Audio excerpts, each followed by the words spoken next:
ನಮಸ್ಕಾರ. ಬನಾಕ್ ಟಾರ್ಸ್ಕಿ ವಿರೋಧಾಭಾಸ ಬೆರಗುಗೊಳಿಸುವ ಗಣಿತದ ಫಲಿತಾಂಶಗಳು. ಗಣಿತದ ಇತಿಹಾಸದಲ್ಲಿ ಕೆಲವು ಕಲ್ಪನೆಗಳು ನಮ್ಮ ಸಾಮಾನ್ಯ ಬುದ್ಧಿಗೆ ಸಂಪೂರ್ಣ ವಿರುದ್ಧವಾಗಿ ಕಾಣ್ತವೆ. ಅವುಗಳಲ್ಲಿ ಅತ್ಯಂತ ಪ್ರಸಿದ್ಧವಾದಂಥದ್ದು ಬನಾಕ್ ಟಾರ್ಸ್ಕಿ ವಿರೋಧಾಭಾಸ, ಅಂದರೆ ಬನಾಕ್ ಟಾರ್ಸ್ಕಿ ಪ್ಯಾರಡಾಕ್ಸ್. ಈ ಪರಿಕಲ್ಪನೆಯ ಪ್ರಕಾರ ಒಂದು ಘನಗೋಳವನ್ನು ಕೆಲವು ಭಾಗಗಳಾಗಿ ಒಡೆದು ಆ ಭಾಗಗಳನ್ನು ಕೇವಲ ಸ್ಥಳಾಂತರ ಮತ್ತು ತಿರುಚುಕಿಗಳ ಮೂಲಕ, ಅಂದರೆ ಮೇಲ್ಮೈ ತಿರುಚುಕಿಗಳ ಮೂಲಕ ತಿರುಚೋದ್ರ ಮೂಲಕ ಮತ್ತೆ ಮರುಸಂಯೋಜನೆ ಮಾಡಿದರೆ ಅದೇ ಗಾತ್ರದ ಎರಡು ಸಂಪೂರ್ಣ ಗೋಳಗಳನ್ನು, ಚೆಂಡುಗಳನ್ನು ನಿರ್ಮಿಸ್ಬೋದು. ನಾವು ಇದನ್ನು ಸರಳವಾಗಿ ಹೇಳೋದಾದರೆ, ಒಂದು ಘನವಾದ ಚೆಂಡನ್ನು ಕೆಲವು ನಿರ್ದಿಷ್ಟ ತುಂಡುಗಳಾಗಿ ಕತ್ತರಿಸಿ ಆ ತುಂಡುಗಳನ್ನು ಯಾವುದೇ ಬದಲಾವಣೆ ಮಾಡದೆ, ಎಳೆಯದೆ ಅಥವಾ ಹಿಗ್ಗಿಸದೆ ಮತ್ತೆ ಜೋಡಿಸಿದರೆ ಮೊದಲಿನ ಚೆಂಡಿನಷ್ಟೇ ಗಾತ್ರದ ಎರಡು ಪೂರ್ಣ ಚೆಂಡುಗಳನ್ನ ಪಡೆಯಬಹುದು. ಈ ಫಲಿತಾಂಶ ನಮ್ಮ ಸಾಮಾನ್ಯ ಭೌತಿಕ ಅನುಭವಕ್ಕೆ ವಿರುದ್ಧ ಆಗಿರೋದ್ರಿಂದ ಇದನ್ನು ವಿರೋಧಾಭಾಸ ಅಂತ ಕರೀತಾರೆ. ಇದು ಭೌತಿಕವಾಗಿ ಅಸಾಧ್ಯ ಅಂತ ಕಂಡರೂ ಕೂಡ ಉನ್ನತ ಮಟ್ಟದ ಜ್ಯಾಮಿತಿ, ಅಂದರೆ ಜ್ಯಾಮಿಟ್ರಿ ಮತ್ತು ಸಮೂಹ ಸಿದ್ಧಾಂತ, ಅಂದರೆ ಗಣ ಸಿದ್ಧಾಂತ, ಗ್ರೂಪ್ ಥಿಯರಿ, ಸೆಟ್ ಥಿಯರಿ, ಇವುಗಳ ಪ್ರಕಾರ ಇದು ಸರಿಯಾದಂತಹ ಫಲಿತಾಂಶವೇ ಆಗಿರ್ತದೆ. ಈ ಸಿದ್ಧಾಂತವನ್ನು 1924ರಲ್ಲಿ ಪೋಲಿಷ್ ಗಣಿತಜ್ಞರಾದಂಥ ಸ್ಟೆಫಾನ್ ಬನಾಕ್ ಮತ್ತು ತಾರ್ಕಿಕವಾದಿ ಆಲ್ಫ್ರೆಡ್ ಟಾರ್ಸಿ ಅವರು ಪ್ರಸ್ತಾಪನೆಯನ್ನು ಮಾಡ್ತಾರೆ. ಅವರ ಅಧ್ಯಯನ ಮುಖ್ಯವಾಗಿ ಸಮೂಹ ಸಿದ್ಧಾಂತ, ಗ್ರೂಪ್ ಥಿಯರಿ ಮತ್ತು ಜ್ಯಾಮಿತಿಯ ನಡುವಿನ ಸಂಬಂಧವನ್ನು ಪರಿಶೀಲನೆ ಮಾಡ್ತಾ ಇರ್ತದೆ. ಈ ಅಧ್ಯಯನದ ಫಲವಾಗಿ ಒಂದು ಅಚ್ಚರಿಯ ಸಂಖ್ಯೆ ಅವರಿಗೆ ಹೊರಬರುತ್ತೆ. ಗಣಿತದ ನಿರ್ದಿಷ್ಟ ನಿಯಮಗಳನ್ನ ಒಪ್ಪಿಕೊಂಡ್ರೆ ಒಂದು ಗೋಳವನ್ನು ಕೆಲವು ವಿಚಿತ್ರ ಸಮೂಹಗಳಾಗಿ ವಿಭಜಿಸಿ, ಅಂದರೆ ಗುಂಪುಗಳಾಗಿ ವಿಭಜಿಸಿ ಅವನ್ನು ಎರಡು ಸಮಾನ ಗಾತ್ರದ ಗೋಳುಗಳಾಗಿ ಮರುಸಂಯೋಜನೆ ಮಾಡಬಹುದು ಅನ್ನೋದು ಅವರ ಕಂಡುಕೊಳ್ಳುತ್ತದೆ ಸತ್ಯ ಆಗಿರ್ತದೆ. ಈ ಸಿದ್ಧಾಂತದ ಪ್ರಕಾರ ಒಂದು ಸಣ್ಣ ಬಟಾಣಿ ಕಾಳನ್ನು ಸರಿಯಾದ ರೀತಿಯಲ್ಲಿ ಕತ್ತರಿಸಿ ಜೋಡಿಸಿದರೆ ಅದು ಯಾವುದೇ ಗಾತ್ರದ ದೊಡ್ಡ ಗೋಳವನ್ನಾಗಿ ಪರಿವರ್ತನೆ ಮಾಡೋಕ್ಕೆ ಸಾಧ್ಯ. ಅದು ಸೂರ್ಯನಷ್ಟು ದೊಡ್ಡದಾದಂಥ ಗೋಳವನ್ನು ಮಾಡೋದಕ್ಕೂ ಕೂಡ ಸಾಧ್ಯ. ಇದು ಹೇಗೆ ಸಾಧ್ಯ ಅನ್ನೋದನ್ನು ಗಣಿತ ವಿವರಣೆ ಕೊಡುತ್ತೆ. ಇವುಗಳಲ್ಲಿ ಮೊದಲನೆಯದು ಅನಂತ ಬಿಂದುಗಳ ಪರಿಕಲ್ಪನೆ. ಗಣಿತದ ಪ್ರಕಾರ ಒಂದು ಚೆಂಡು ಅನಂತ ಸಂಖ್ಯೆಯ ಬಿಂದುಗಳಿಂದ ಆಗುತ್ತೆ. ನಾವು ಅದನ್ನು ಸಾಮಾನ್ಯ ಕತ್ತರಿಯಿಂದ ಕತ್ತರಿಸಂತೆ ಊಹೆ ಮಾಡ್ಕೋಬಾರ್ದು. ಬದಲಿಗೆ ಆ ಬಿಂದುಗಳನ್ನು ಅತ್ಯಂತ ಸಂಕೀರ್ಣವಾದ ರೀತಿಯಲ್ಲಿ ವಿಂಗಡಣೆ ಮಾಡಲಾಗಿರುತ್ತೆ. ಎರಡನೆಯದು ಅಳೆಯಲಾಗದ ತುಂಡುಗಳು, ಅಂದರೆ ನಾನ್ ಮೆಜರಬಲ್ ಸೆಟ್ಸು. ಈ ಸಿದ್ಧಾಂತದ ಪ್ರಕಾರ ನಾವು ಚೆಂಡನ್ನು ಕತ್ತರಿಸುವ ತುಂಡುಗಳಿಗೆ ಸಾಮಾನ್ಯ ಗಾತ್ರದಲ್ಲಿ ಗಾತ್ರ ಅಥವಾ ವ್ಯಾಪ್ತಿ, ಸೈಜ್ ಆ್ಯಂಡ್ ಎಕ್ಸ್ಟೆನ್ಷನ್ ಇರೋದಿಲ್ಲ. ಅವುಗಳನ್ನು ಅಳೆಯೋದಕ್ಕೆ ಸಾಧ್ಯ ಇಲ್ಲದೆ ಇರೋದ ಕಾರಣ ಅವುಗಳನ್ನ ಮುರಿಜೋಡಣೆ ಮಾಡಿದಾಗ ಗಾತ್ರ ಎರಡರಷ್ಟು ಆಗೋದು ಗಣಿತದ ಲೆಕ್ಕಾಚಾರದಲ್ಲಿ ಸರಿಯಾಗಿರುತ್ತೆ. ಮೂರನೆಯದು ಆಯ್ಕೆಯ ತತ್ವ, ಅಂದರೆ ಆಕ್ಸಿಮ್ ಆಫ್ ಚಾಯ್ಸು. ಇದೇ ಈ ವಿರೋಧಾಭಾಸದ ಬೆನ್ನೆಲುಬು. ಇದು ಅನಂತ ಗುಂಪುಗಳಿಂದ ಅಂಶಗಳನ್ನ ಹೇಗೆ ಆಯ್ಕೆ ಮಾಡ್ಕೋಬಹುದು ಅನ್ನೋದನ್ನು ವಿವರಿಸ್ತಕ್ಕಂಥ ಒಂದು ಗಣಿತದ ನಿಯಮ ಆಗೈತೆ. ಆಕ್ಸಿಮ್ ಆಫ್ ಚಾಯ್ಸ್ ಅಥವಾ ಆರಂಭಿಕ ಹೇಳಿಕೆಗಳ ಆಯ್ಕೆಯ ತತ್ವ ಅನ್ನೋದು ಗಣಿತದ ಗಣ ಸಿದ್ಧಾಂತದಲ್ಲಿ ಮತ್ತು ಸಮೂಹ ಸಿದ್ಧಾಂತದಲ್ಲಿ, ಸೆಟ್ ಥಿಯರಿ ಮತ್ತು ಗ್ರೂಪ್ ಥಿಯರಿಗಳಲ್ಲಿ ಅತ್ಯಂತ ವಿವಾದದ ಮತ್ತು ಅಷ್ಟೇ ಆಸಕ್ತಿದಾಯಕವಾದಂಥ ನಿಯಮಗಳಲ್ಲಿ ಒಂದಾಗಿದೆ. ಬನಾಕ್ ಟಾರ್ಸ್ಕಿ ವಿರೋಧಾಭಾಸ ಸಾಧ್ಯ ಆಗೋದು ಇದೇ ಅಡಿಪಾಯದ ಮೇಲೆ. ಇದನ್ನು ನಾವು ಹೀಗೆ ಸರಳವಾಗಿ ಅರ್ಥ ಮಾಡ್ಕೋಬಹುದು.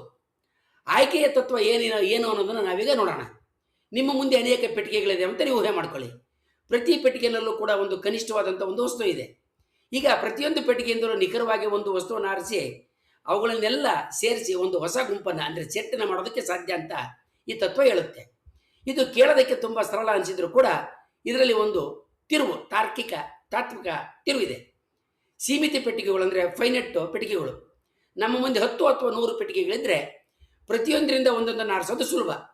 ಇದಕ್ಕೆ ಯಾವುದೇ ವಿಶೇಷವಾದಂಥ ತತ್ವದ ಅಗತ್ಯ ಇಲ್ಲ. ಆದರೆ ಅನಂತ ಪೆಟ್ಟಿಗೆಗಳು, ಇನ್ಫೈನೈಟ್ ಪೆಟ್ಟಿಗೆಗಳಿದ್ದರೆ ಇದು ಬೇರೆ ಆಗುತ್ತೆ.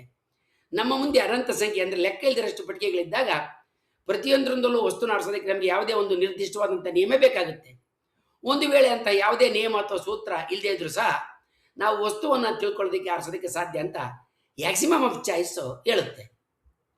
ಖ್ಯಾತ ಗಣಿತಜ್ಞರಾದಂಥ ಬರ್ಟ್ರಾಂಡ್ ರಸೆಲ್ ಇದನ್ನು ವಿವರಿಸೋದಕ್ಕೆ ಶೂಸು ಮತ್ತು ಸಾಕ್ಸು, ಅಂದರೆ ಶೂ ಮತ್ತು ಕಾಲ್ಚೀಲದ ಉದಾಹರಣೆಯನ್ನು ನೀಡಿದ್ದಾರೆ. ಶೂಗಳ ಗುಂಪು, ನಿಮ್ಮ ಬಳಿ ಅನಂತ ಜೋಡಿ ಶೂಗಳಿದ್ದಾವೆ ಅಂತ ನೀವು ಭಾವಿಸ್ಕೊಳ್ರಿ. ಪ್ರತಿಯೊಂದು ಜೋಡಿಯಿಂದ ಒಂದನ್ನು ಆರಿಸೋದಕ್ಕೆ ನೀವು ಒಂದು ನಿಯಮವನ್ನು ಮಾಡ್ಬೋದು. ಉದಾಹರಣೆಗೆ ಯಾವಾಗಲೂ ಎಡಗಾಲನ್ನು ಶೂನ್ಯ ಆರಿಸಿರಿ ಅಂತ ಹೇಳ್ಬೋದು. ಇಲ್ಲಿ ಆಕ್ಸಿಮ್ ಆಫ್ ಚಾಯ್ಸ್ ಅಗತ್ಯ ಇಲ್ಲ. ಆದರೆ ನಿಮ್ಮ ಬಳಿ ಅನಂತ ಜೋಡಿ ಸಾಕ್ಸ್ಗಳಿದ್ದಾವೆ ಅಂತ ಇಟ್ಕೊಳ್ರಿ. ಸಾಕ್ಸ್ಗಳಲ್ಲಿ ಎಡಬಲ ಅಂತಕ್ಕಂಥ ಎನ್ನುವ ವ್ಯತ್ಯಾಸ ಇಲ್ಲ. ಈಗ ಪ್ರತಿಯೊಂದು ಜೋಡಿಯಿಂದ ಒಂದನ್ನು ಆರಿಸ್ಕೊಳ್ಳೋಕ್ಕೆ ನಿಮ್ಮ ಬಳಿ ಯಾವುದೇ ಒಂದು ನಿರ್ದಿಷ್ಟವಾದಂಥ ನಿಯಮ ಇಲ್ಲ. ಆದರೂ ಸಹ ನೀವು ಪ್ರತಿಯೊಂದರಿಂದ ಒಂದನ್ನು ಆರಿಸ್ಕೊಳ್ಳೋದಕ್ಕೆ ಸಾಧ್ಯ ಅಂತ ಈ ತತ್ವ ಹೇಳುತ್ತೆ. ಉದಾಹರಣೆಗೆ ಬನಾಕ್ ಟಾರ್ಸ್ಕಿ ವಿರೋಧಾಭಾಸಕ್ಕೆ ಇದು ಹೇಗೆ ಸಂಬಂಧಪಟ್ಟಿದೆ ಅಂತ ನೋಡ್ಬೋದು. ಒಂದು ಗೋಳವನ್ನು ಕತ್ತರಿಸಿದಾಗ ಸಿಗುವ ಬಿಂದುಗಳ ಸಂಖ್ಯೆ ಅನಂತ ಆಗಿರುತ್ತೆ. ಈ ಬಿಂದುಗಳನ್ನು ನಿರ್ದಿಷ್ಟ ಗುಂಪುಗಳಾಗಿ ವಿಂಗಡಿಸೋದಕ್ಕೆ ಯಾವುದೇ ಸಾಮಾನ್ಯ ಗಣಿತ ಸೂತ್ರಗಳಿಲ್ಲ. ಇದು ಯಾವುದೇ ನಿಯಮ ಇಲ್ಲದೆ ಇದ್ರೂ ಕೂಡ ಆ ಬಿಂದುಗಳನ್ನ ಆಯ್ದುಕೊಂಡು ವಿಚಿತ್ರವಾದ ತುಂಡುಗಳನ್ನು ಮಾಪನ ಮಾಡಲಾಗದ ಅಂದರೆ ಅಳತೆ ಮಾಡಲಾಗದಂಥ ಸಮೂಹಗಳಾಗಿ ಮಾಡೋದಕ್ಕೆ ಅವಕಾಶವನ್ನು ಕೊಡುತ್ತೆ. ಮಾಪನವನ್ನು ಮಾಡಲಾಗದ ಸಮೂಹಗಳಿಗೆ ಅಂದರೆ ಅಳೆಯಲಾಗದಂಥ ಸೆಟ್ಗಳಿಗೆ, ಗ್ರೂಪ್ಗಳಿಗೆ ಸಾಮಾನ್ಯವಾಗಿ ಬಳಸ್ತಕ್ಕಂಥ ನಾವು ದಿನನಿತ್ಯ ಬಳಸ್ತಕ್ಕಂಥ ಪ್ರಮಾಣ ಅಥವಾ ಘನ ಪರಿಮಾಣ ಅಂತಕ್ಕಂಥ ಪರಿಕಲ್ಪನೆ ಅನ್ವಯ ಆಗೋದಿಲ್ಲ. ಬನಾಕ್ ಟಾರ್ಸ್ಕಿ ವಿಭಜನೆ ಇದೇ ಸಮೂಹಗಳ ಮೇಲೆ ಅವಲಂಬಿತ ಆಗುತ್ತೆ. ಆಕ್ಸಿಮ್ ಆಫ್ ಚಾಯ್ಸ್ ಇಲ್ಲದೆ ಇದ್ದರೆ ಆಧುನಿಕ ಗಣಿತದ ಅನೇಕ ಪ್ರಮೇಯಗಳನ್ನ ಅಂದರೆ ಥಿಯರಮ್ಸ್ನ ಸಾಬೀತುಪಡಿಸೋದಕ್ಕೆ ಸಾಧ್ಯ ಇಲ್ಲ. ಆದರೆ ಇದನ್ನು ಬಳಸಿದರೆ ಬನಾಕ್ ಟಾರ್ಸ್ಕಿ ಅಂತ ವಿಚಿತ್ರ ಫಲಿತಾಂಶಗಳು ನಮಗೆ ಸಿಗ್ತವೆ. ಆದ್ದರಿಂದಲೇ ಗಣಿತಜ್ಞರು ಇದನ್ನು ಅಗತ್ಯವಿರತಕ್ಕಂಥ ವಿಚಿತ್ರವಾದ ತತ್ವ ಅಂತ ಕರೀತಾರೆ. ಬನಾಕ್ ಟಾರ್ಸ್ಕಿ ವಿರೋಧಾಭಾಸ ಕೇವಲ ಒಂದು ಗಣಿತದ ಸಿದ್ಧಾಂತ. ನೈಜ ಜಗತ್ತಿನಲ್ಲಿ ವಸ್ತುಗಳು ಪರಮಾಣುಗಳಿಂದ ಮಾಡಲ್ಪಟ್ಟಿದ್ದಾವೆ. ಅವುಗಳನ್ನು ಅನಂತವಾಗಿ ವಿಭಜನೆ ಮಾಡೋದಕ್ಕೆ ಸಾಧ್ಯ ಇಲ್ಲ. ಆದರೆ ಗಣಿತದ ಬಿಂದುಗಳಿಗೆ ಗಾತ್ರ ಇಲ್ಲದೆ ಇರೋದ್ರಿಂದ ಇಲ್ಲಿ ಅದು ಸಾಧ್ಯ. ಬನಾಕ್ ಟಾರ್ಸ್ಕಿ ವಿರೋಧಾಭಾಸ ನಮಗೆ ಅನಂತ ಅಂತಕ್ಕಂಥ ಪರಿಕಲ್ಪನೆ ಅಂದರೆ ಇನ್ಫೈನೈಟ್ ಅಂತಕ್ಕಂಥ ಪರಿಕಲ್ಪನೆ ನಾವು ಊಹೆ ಮಾಡೋದಕ್ಕಿಂತ ಎಷ್ಟು ವಿಚಿತ್ರ ಮತ್ತು ಶಕ್ತಿಯುತವಾಗಿದೆ ಅಂತ ತಿಳಿಸುತ್ತೆ. ಒಟ್ಟಿನಲ್ಲಿ ಬನಾಕ್ ಟಾರ್ಸ್ಕಿ ವಿರೋಧಾಭಾಸ ಗಣಿತದ ಅನಂತ ಸ್ವಭಾವವನ್ನು ಅನಾವರಣಗಳು ಮಾಡ್ತಕ್ಕಂಥ ಅತ್ಯಂತ ಆಸಕ್ತಿದಾಯಕವಾದಂಥ ಉದಾಹರಣೆ ಆಗೈತೆ. ಇದು ಭೌತಿಕ ಜಗತ್ತಿನ ನಿಯಮಗಳಿಗೆ ವಿರುದ್ಧ ಆಗಿದ್ದರೂ ಕೂಡ ಗಣಿತದ ತಾರ್ಕಿಕ ವ್ಯವಸ್ಥೆಯಲ್ಲಿ ಸಾಧ್ಯವಾಗುವಂಥ ವಿಚಿತ್ರವಾದಂಥ ಫಲಿತಾಂಶಗಳು ನಮಗೆ ನೀಡುತ್ತೆ. ಈ ಕಾರಣದಿಂದ ಈ ವಿರೋಧಾಭಾಸವನ್ನು ಆಧುನಿಕ ಗಣಿತದ ಅತ್ಯಂತ ಆಶ್ಚರ್ಯಕರ ಹಾಗೂ ತಾತ್ವಿಕವಾಗಿ ಗಂಭೀರವಾದ ಕಂಡುಹಿಡಿಯಿಕೆ ಅನಾವರಣ ಅಂತ ಪರಿಗಣಿಸಲಾಗ್ತಾ ಇದೆ. ಮುಂದಿನ ವಿಡಿಯೋದಲ್ಲಿ ನಾವು ಗಣಿತದ ಇಂತಹ ಬೆರಗು ಹುಟ್ಟಿಸುವ ಸೋಜಿಗದ ನಮ್ಮ ಬುದ್ಧಿಯನ್ನು ಮೀರಿದ ಇತರ ಅಸಂಗತತೆ ಮತ್ತು ವಿರೋಧಾಭಾಸಗಳ ಬಗ್ಗೆ ತಿಳ್ಕೊಳ್ಳೋಣ. ವಂದನೆಗಳೊಂದಿಗೆ.